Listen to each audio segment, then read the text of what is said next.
오늘의 헤드라인입니다. 신고리 4호기가 운영 허가를 신청한 지 7년 만에 최종 가동이 허가됐습니다. 하지만 원자력안전위원회는 최신 안전기준 적용 등 운영 허가를 위한 3가지 조건을 제시했습니다. 국내 연구진이 장애로 손을 움직이지 못하는 사람을 위한 웨어러블 로봇을 개발했습니다. 장갑처럼 착용하면 로봇이 사용자의 의도를 예측해 원하는 동작을 자연스럽게 움직입니다. 우리나라 정부 R&D 예산은 20조 원을 넘지만 예산 투입 대비 성과가 미흡하다는 지적이 있는데요. 하지만 설문조사 결과 연구 성과에 대한 연구자와 일반인의 인식 차이가 큰 것으로 나타났습니다. 자세한 이야기 취재기자와 나눠보겠습니다. 우리 몸은 평균 60조 개의 세포로 이루어져 있고 세포 속에는 우리 몸의 수많은 정보를 담고 있는 세포액과 DNA가 들어있습니다. 작은 DNA 속에 어떻게 몸속 정보가 모두 담길 수 있는지 궁금한 S에서 알려드립니다.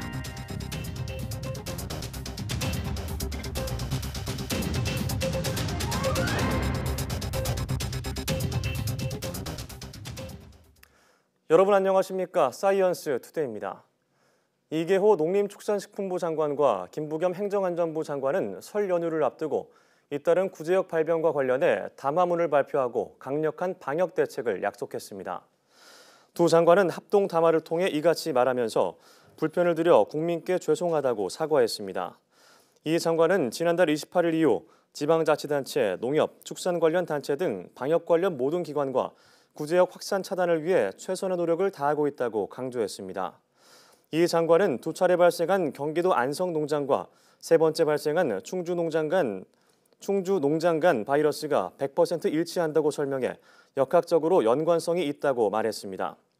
정부는 설을 앞두고 구제역이 전국으로 확산되는 것을 막기 위해 고강도 방역 대책을 실시하겠다고 밝혔습니다. 그럼 합동 담화문 내용 직접 들어보겠습니다. 정부는 구제역 확산 가능성을 철저히 차단하기 위해 그 어느 때보다도 강화된 최고 수준의 방역 대책을 추진키로 하였습니다.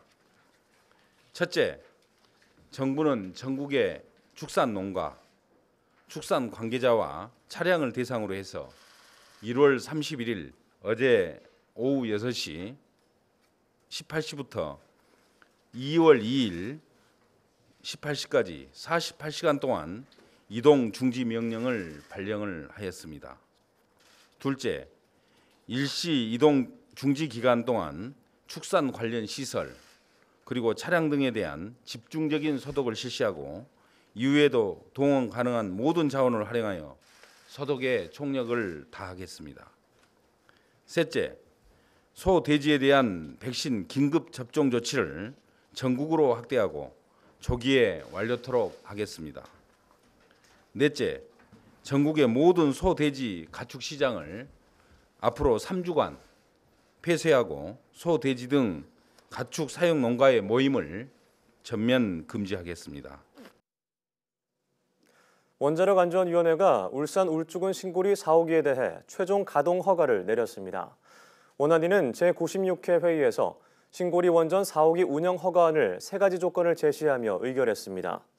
이에 따라 운영을 담당한 한국수력원자력은 2개 이상의 기기에 오작동이 생길 때를 대비한 위험도 분석 보고서를 6월까지 제출해야 합니다. 또 가압기 안전 방출 밸브의 누설 저감 조치를 완료하고 최종 안전성 분석 보고서 내용 일부를 최신 기준으로 변경해야 합니다. 신고리 4호기는 현재 가동 중인 신고리 3호기와 같은 모델이지만 관측 이래 최대 규모인 경주 지진과 포항 지진이 발생하면서 지진 등에 대한 안전성을 확인하는 데 7년 8개월이 걸렸습니다. 장애로 손을 쓸 수 없는 사람들이 원하는 대로 물건을 잡을 수 있게 도와주는 웨어러블 로봇이 개발됐습니다. 단순한 동작뿐 아니라 사용자가 어떤 행동을 하려는지 미리 파악해서 자연스러운 움직임이 가능하도록 했습니다. 이동훈 기자가 보도합니다. 18년 전 사고로 목신경을 다친 정광훈 씨. 팔다리에 장애를 입어 손을 마음대로 쓸 수 없습니다. 그런데 장갑 형태의 기기를 착용하자 앞에 있는 커피컵을 들어 올리더니 자연스럽게 입으로 가져가 마시기까지 합니다. 컵이나 아니면 매끄러운 무언가를 잡거나 또는 무거운 무언가를 잡기가 거의 불가능해요. 뭐 손가락에 걸어서 또는 두 손으로 억지로 힘들게 그것도 무겁지 않은 그런 것들만 겨우 움직일 수 있는 그런 수준인데. 정 씨가 착용한 장갑은 국내 연구진이 개발한 웨어러블 로봇입니다. 단순히 동작을 도와주는 것뿐 아니라 사용자의 의도를 미리 파악해 원하는 대로 움직일 수 있습니다. 먼저 머리에 착용한 카메라가 사용자의 행동을 촬영해 컴퓨터로 보냅니다. 그러면 딥러닝 기술로 이 행동을 분석한 뒤 로봇에 명령을 내려 움직이도록 하는 원리입니다.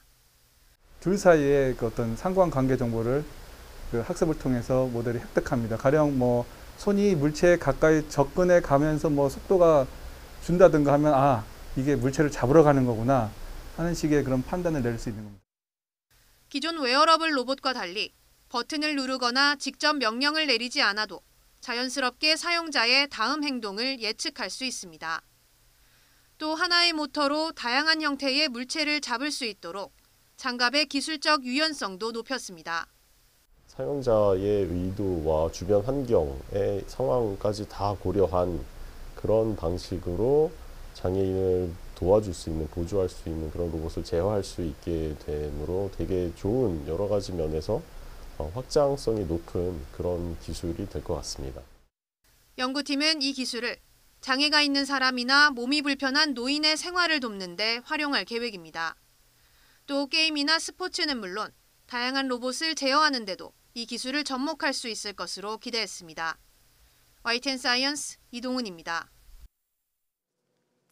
국내 연구팀이 잘 휘어지고 극한 환경에서도 녹슬지 않는 니켈을 이용해 투명 전극을 만들었습니다. 가천대와 서울대 연구팀은 산화 니켈로 잉크를 대량 제조한 뒤 이를 레이저를 활용해 프린트하는 방식으로 유연하면서도 투명한 전극을 생산하는 데 성공했다고 밝혔습니다. 이 투명 전극은 10,000번 휘거나 비틀어도 매우 안정적으로 기능을 유지했으며 400도씨 이상의 고온과 바닷물 속 환경에서도 녹슬지 않을 정도로 내구성이 뛰어난 것으로 확인됐습니다. 연구팀은 현재 개발된 은이나 구리 소재로 된 투명 전극의 경우 비싸거나 녹슬 우려가 있다며 이번에 개발된 니켈 전극이 휘고 접히는 차세대 디스플레이 등의 개발에 활용될 수 있을 것으로 기대했습니다. 하늘에서 바라본 대한민국 금수강산의 모습은 어떨까요? YTN 사이언스가 제주도에서부터 강원도 철원까지 우리 땅의 사계절을 100% 항공 촬영만으로 담은 UHD 다큐멘터리 뷰티풀 스카이를 선보입니다. 신현준 기자의 보도입니다. 순백의 눈꽃이 내려앉은 한라산 정상. 산머리가 떨어져 나가 움푹 팼다는 백록담 신화처럼 신비로운 기운이 가득합니다. 화산 분출물이 퇴적돼 생긴 아부 오름은 아버지가 가부좌를 튼 형세입니다. 겨울철새의 휴식처 호수에선 가창오리의 날갯짓과 함께 붉은 해가 떨어집니다. 하늘과 땅이 모두 푸른 청산도. 다도에 포근한 봄바람이 불어오자 노란 유채꽃이 생기를 더합니다. 푸르름 가득한 보성 녹차밭. 갓난아이의 보드라한 볼처럼 갓싹을 틔운 찻잎을 따는 손길이 분주합니다. 알록달록 화려한 단풍 옷으로 갈아입은 내장산은 가을의 정취를 한껏 뽐냅니다. 하늘을 담은 주산지와 단풍으로 물든 주황산의 조화는 그 어떤 비경에도 견주기 힘듭니다. 하늘 아래 구름인가, 바다 위의 안개인가, 빛이 드리워지고 서서히 거치는 해무 사이로 외연도의 진면목이 드러납니다. 우리나라에서 가장 큰 인공호수, 하늘을 담은 듯한 충주호가 얼굴을 내밉니다. 울산의 바위가 천재의 부름을 받아 금강산으로 가다 멈춰섰다는 설악산 울산바위. 병풍처럼 우뚝 솟은 산세가 보는 이의 가슴을 설레게 합니다. 소금강 10km 물길을 굽이굽이 따라 내려가다 보면 작은 금강산이란 이름에 고개가 절로 끄덕여집니다. 수도 서울을 굽어보는 북한산. 만경대와 백운대, 인수봉 3개의 봉우리가 뿔처럼 솟아있습니다.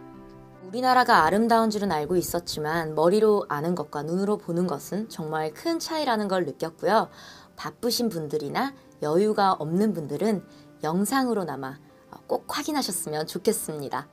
새처럼 창공을 날아 우리 땅의 깊고 청아한 멋을 음미하는 다큐멘터리 뷰티풀 스카이는 YTN과 YTN 사이언스 TV를 통해 볼 수 있습니다. YTN 신현주입니다.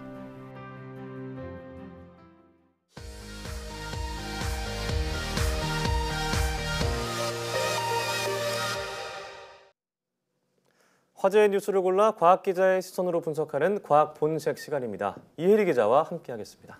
안녕하세요. 안녕하세요. 네, 오늘은 어떤 이야기를 나눠볼까요? 네, 저희가 연구개발 성과 참 많이 보도를 해드리죠. 예. 예를 들면 뭐 어떤 신기술이 나왔다, 혹은 뭐 어떤 원리가 밝혀졌다와 같이 주로 이제 국내 연구진이 발표한 이런 성과들을 많이 전해드리는데요. 네. 보도도 마찬가지지만 어떤 연구를 평가하는 데 있어서 가장 쉬운 방법이 성과가 어떤 게 나왔느냐일 텐데요. 예. 하지만 일부에서는 정부 연구개발 예산이 20조 원을 넘어선 상황에서 네. 예산 투입 대비 성과가 좀 미흡하다라는 지적이 있거든요. 어. 이에 대해 한국과학기술단체 총연합회, 그러니까 과총에서는 연구자들이 이런 지적에 대해서 어떻게 생각하는지 직접 물었습니다. 예. 정말 현장에 있는 연구자들에게 이야기를 들은 건데요. 오늘은 이 설문조사 내용에 대해서 자세히 알아보도록 하겠습니다. 네, 그렇습니다. 앞서 말씀하셨듯이 뭐 국가 R&D 예산이 사상 처음으로 20조 원을 돌파했다. 이게 GDP 대비해서 세계 1위라고 하더라고요. 네. 자, 그만큼 뭐 많이 투자하는 만큼 성과가 나와야 하는 것이 아니냐, 이런 측면에서 그런 지적을 받는 것이 아닌가 싶은데요. 맞습니다. 올해 정부 예산, R&D 예산 20조 원은 전체 예산의 한 4.7%를 차지합니다. 예. 정부가 투자하는 20조 원 외에도 기업이 이제 R&D에 투자하는 예산까지 합치면 전체 80조 원 정도에 해당하는데요. 이런 수치는 GDP 대비해서 말씀하신 대로 세계 1위입니다. 네. 돈을 많이 투자했으니까 그만큼 많은 성과를 내야 한다. 물론 이런 지적이 있을 수 있습니다만 네. 실제 연구자들의 생각은 조금 달랐습니다. 아, 그래요? 어떻게 다른가요? 네, 우선 이번 설문조사 내용을 좀 살펴보기 전에 이 조사에 응한 사람들을 알아보면요. 전체가 4,310명인데요. 이 중에서는 이제 뭐 연구자도 있고 연구 관리자도 있고 또 일반인도 포함이 돼 있습니다. 네. 이들 전체에게 연구개발 성과가 미흡하다, 어느 정도냐라고 생각하느냐라고 물었더니 매우 크다가 11.4%로 나타났고요. 또 크다는 39.0%로 가장 높은 비중으로 집계가 됐습니다. 아, 예. 그러니까 절반 정도가 연구 성과가 그래도 괜찮다, 좋다라고 생각을 하는 셈이죠. 이 조사만 보면 뭐 그렇게 부정적이지만은 않은 것 같은데 이게 또 세부적으로 나눠보면 또 다르다는 말씀이신 거죠? 네, 그렇습니다.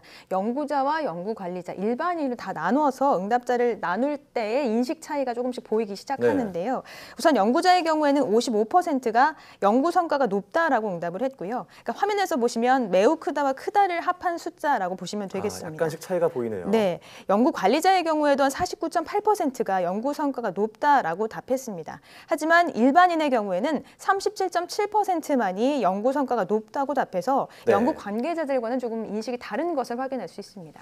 네, 어떻게 보면 연구 성과에 대해서 일반인이 잘 인식하지 못하는 경향도 있는 것 같기도 하고요.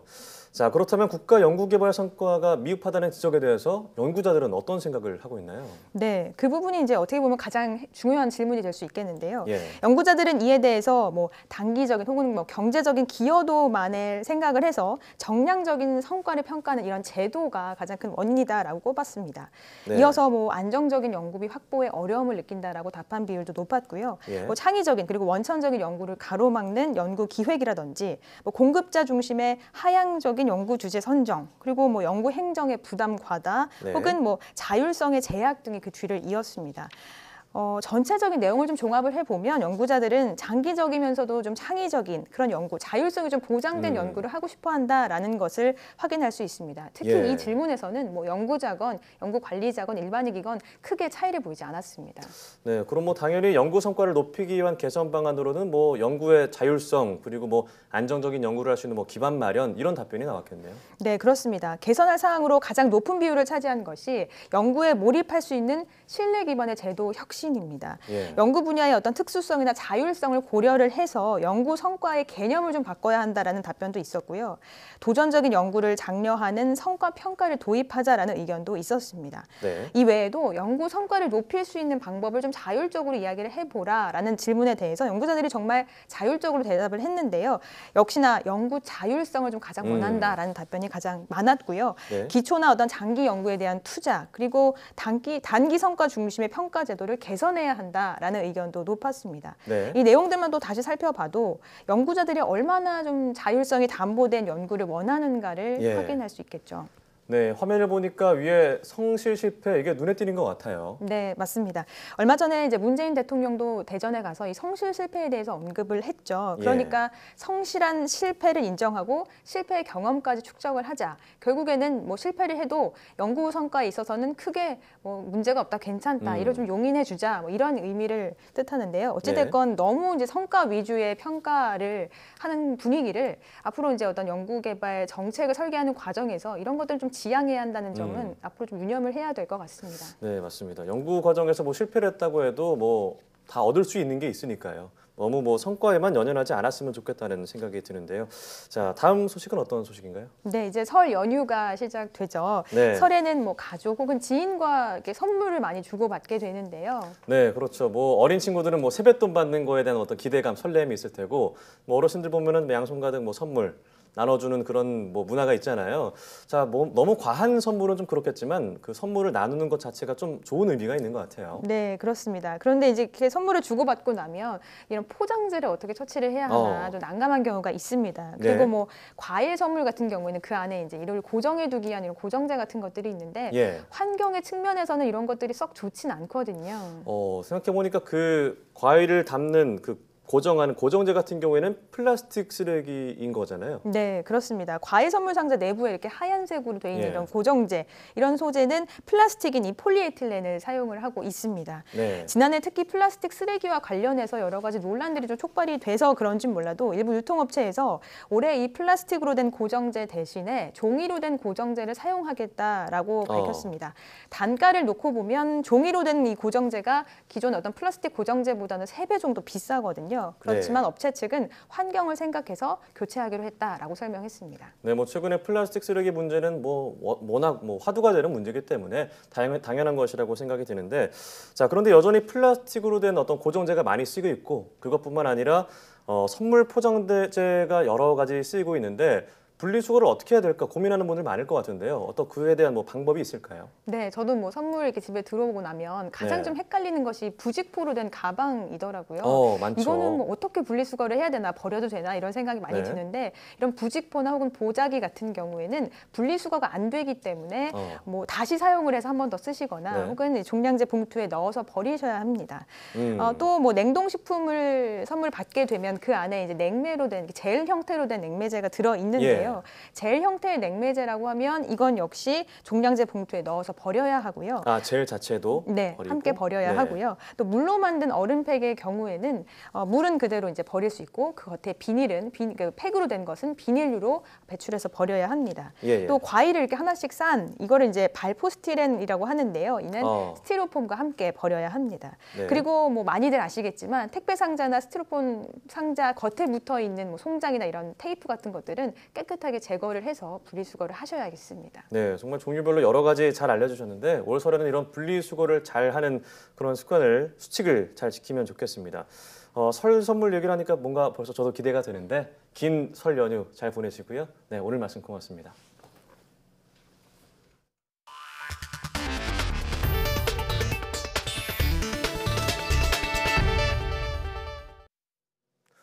우리 경제의 버팀목인 수출이 2달 연속 감소했습니다. 2년 3개월 만의 일인데요. 수출의 20%가량을 차지하는 반도체 수출이 크게 줄었기 때문인데 지난 연말부터 나온 어두운 수출 전망이 현실로 나타나는 모습입니다. 홍선기 기자가 보도합니다. 지난달 무역 수지는 13억 4천만 달러 흑자로 84개월째 흑자 기조를 유지했습니다. 그러나 수출만 놓고 보면 지난달 수출액은 463억 5천만 달러로 1년 전에 비해 5.8%나 줄었습니다. 지난해 12월에 이어서 2달째 감소한 것으로 수출이 2개월 연속으로 줄어든 건 지난 2016년 10월 이후 2년 3개월 만입니다.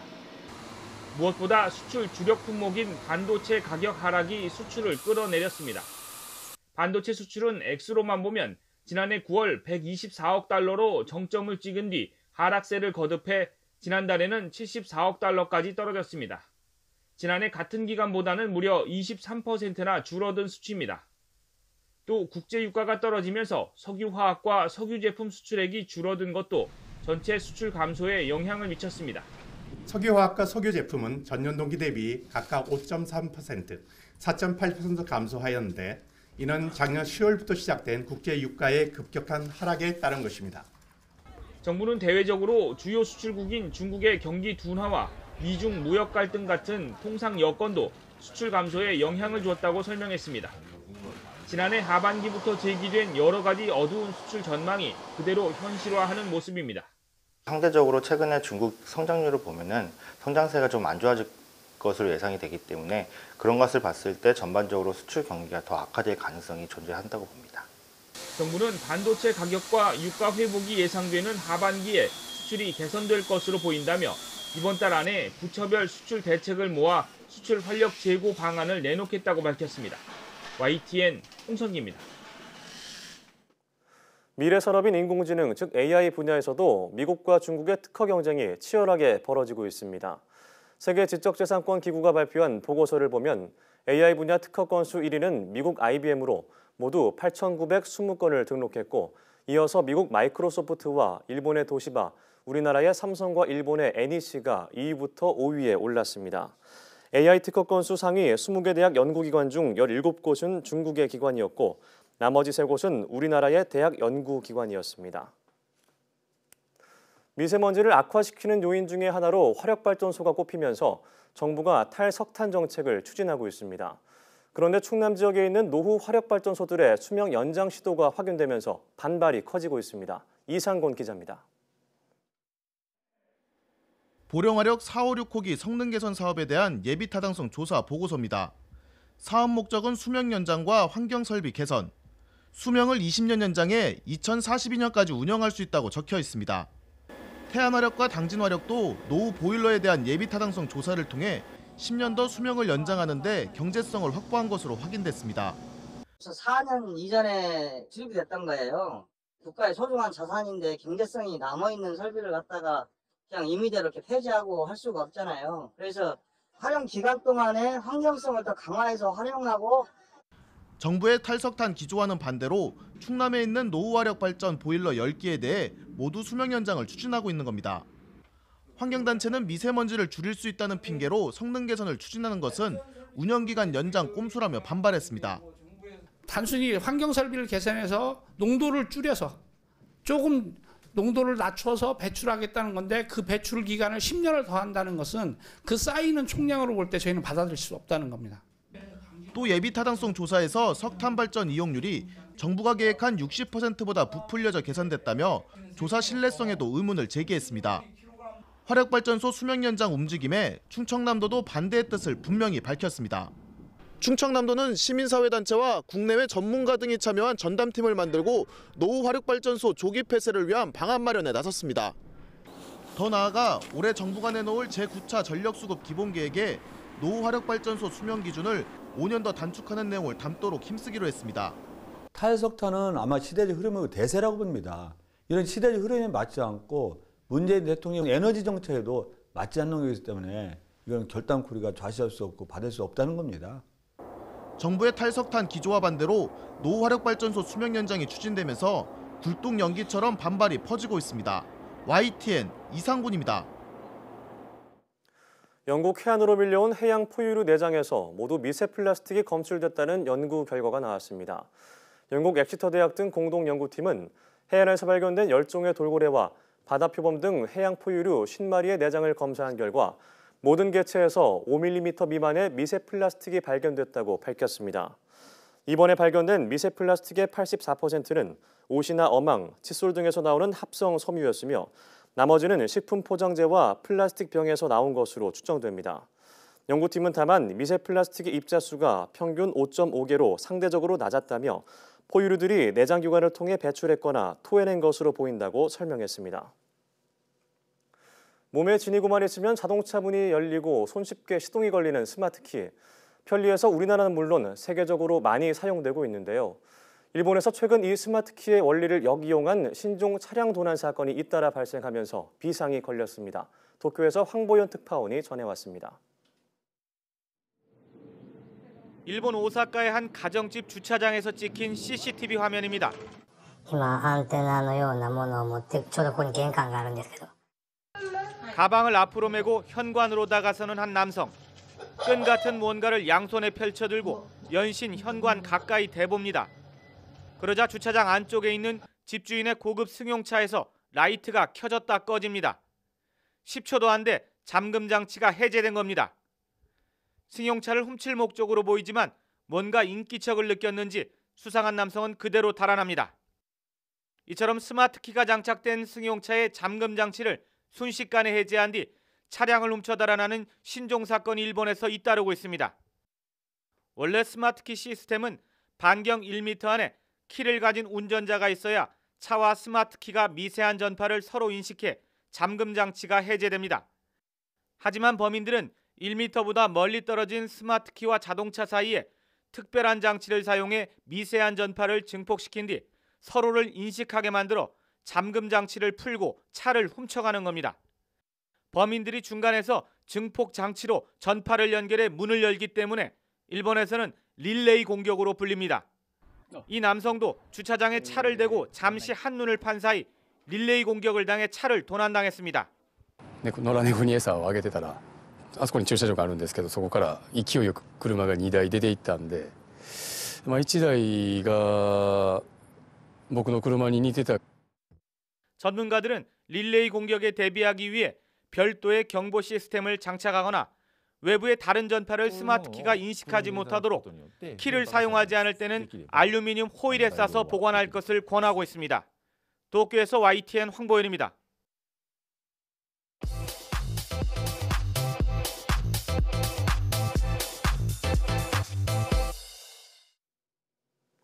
과학에 대한 모든 궁금증을 풀어주는 궁금한 S 시간입니다. 우리 몸은 세포로 구성되어 있고 세포 안에는 모든 정보가 담긴 DNA가 있는데요.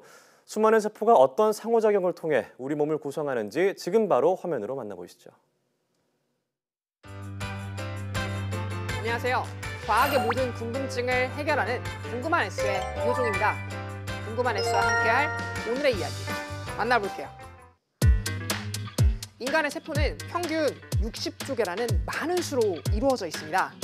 머리카락에서부터 눈, 손톱, 발톱은 물론이고 우리의 몸을 지탱해주는 골격까지 인간은 최초의 세포 하나에 들어있는 정보를 통해 모든 정보가 만들어집니다. 대체 세포 안에 어디에 그러한 엄청난 정보가 들어있어서 팔, 다리, 장기까지 우리의 모든 부분을 만들어낼 수 있는 걸까요?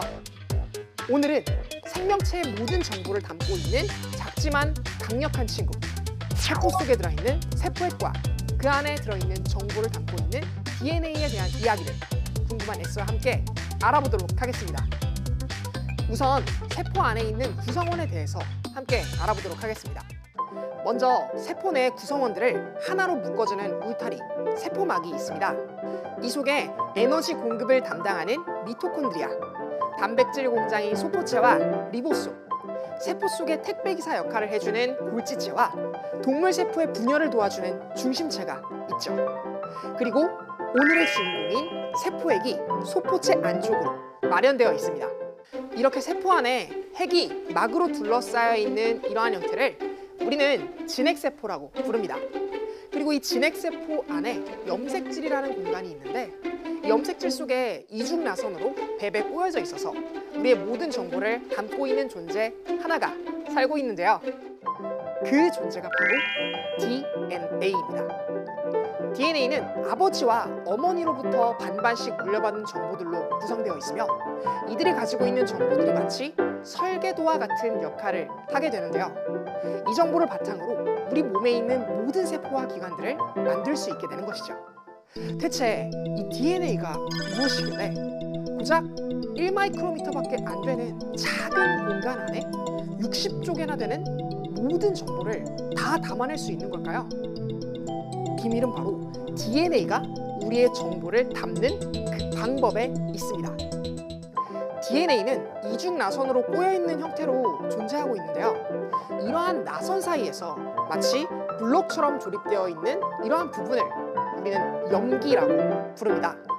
염기는 아데닌, 티민, 구아닌, 사이토신으로 1대1로 결합을 하는 구조로 이루어져 있는데요. 이러한 염기가 세 가지가 모인 형태를 우리는 염기 서열이라고 부릅니다. 이 세 개의 염기 서열은 우리 몸을 구성하고 있는 20개의 아미노산을 하나하나 지정하고 있는데요. 3개의 정보가 하나의 아미노산을 결정짓는다고 해서 이것을 우리는 트리플렛 코드라고 부릅니다. 이 트리플렛 코드가 겨우 1마이크로미터밖에 안 되는 그 핵 속에 30억 쌍이 존재하고 있다고 합니다. 그렇다면 이러한 DNA 설계도 면에서 세포가 어떻게 우리 몸을 만들어내는 걸까요? 먼저 핵은 자신의 DNA 정보 중 필요한 정보만큼을 RNA라는 형태로 복제하게 되는데요. 이 RNA는 핵 속의 DNA의 정보를 핵 바깥의 단백질 공장으로 옮겨주는 임무를 수행한다고 해서 정보를 전달하는 메신저, mRNA라고 부릅니다. 이 mRNA가 단백질 공장인 소포체에 도착하게 되면 공장에서 열일하고 있는 리보소움을 만나게 되죠. 리보소움은 아미노산을 결합해 단백질을 형성하는 역할을 하는데요. 이 리보소움이 mRNA가 가져온 3가지의 정보서열, 트리플렛 코드를 읽게 되고 이 코드에 딱 맞는 아미노산을 이곳으로 옮겨올 수 있는 RNA를 불러오게 되죠. 이러한 RNA를 옮긴다는 의미의 트랜스퍼를 쓴 tRNA라고 부른답니다. tRNA가 리보솜에 붙었다가 떨어지기를 반복하면서 mRNA의 정보를 읽어가며 우리 몸에 필요한 단백질들을 하나하나 끌어들이면서 만들게 되는 것이죠. 정리하자면 DNA의 정보를 mRNA라는 형태로 소포체로 보내게 되면 정보를 꼼꼼히 읽은 리보솜이 그에 맞는 tRNA를 불러들여서 우리 몸을 이루고 있는 단백질을 만드는 과정이 바로 단백질의 합성 과정인 것입니다. 그러니까 이 DNA가 단백질이 어떻게 만들어져야 하는지에 관한 정보를 원자들의 오묘한 조합을 이용해 기록하고 있는 일종의 설계도라는 의미이죠. 세포만한 작은 크기임에도 불구하고 우리 몸의 머리끝부터 발끝까지의 모든 정보를 다 담고 있는 거대한 설계도 DNA. 정말 놀랍지 않나요? 그뿐만 아니라 단백질도 원자들의 기막힌 조합의 연속이랍니다. 단백질은 질소와 탄소, 그리고 산소가 아주 절묘하게 결합한 작은 아미노산들에 의해 만들어집니다. 이 작은 아미노산들이 DNA에 들어있는 설계도면을 따라 결합해 덩어리가 되면 몸을 구성하는 단백질로서 다양한 기능을 수행하게 됩니다. 그리고 이 단백질들이 쌓여서 우리 몸을 구성하는 세포를 만들고 다시 세포가 하나의 생명체를 만들게 됩니다. 결국 우리의 몸을 포함해 모든 생명체를 이루고 있는 것은 다름 아닌 원자인 것이죠. 인간의 정보를 담고 있는 DNA와 그 정보를 읽어내려가는 RNA 전사 과정, 그리고 단백질의 합성 과정까지 함께 알아보았습니다. 이 모든 생체 현상들이 사실은 아주 작은 원자들의 상호작용을 통해 이루어지고 있다는 점, 그리고 그러한 상호작용을 만들어주고 있는 다양한 원자들이 우리의 몸을 구성하고 있다는 점이 정말 놀랍지 않나요? 그럼 궁금한 S는 이만 인사드릴게요. 과학에 대한 궁금증이 있으시다면 언제든 사이언스 투데이 페이스북에 댓글을 남겨주세요. 이상 궁금한 S였습니다.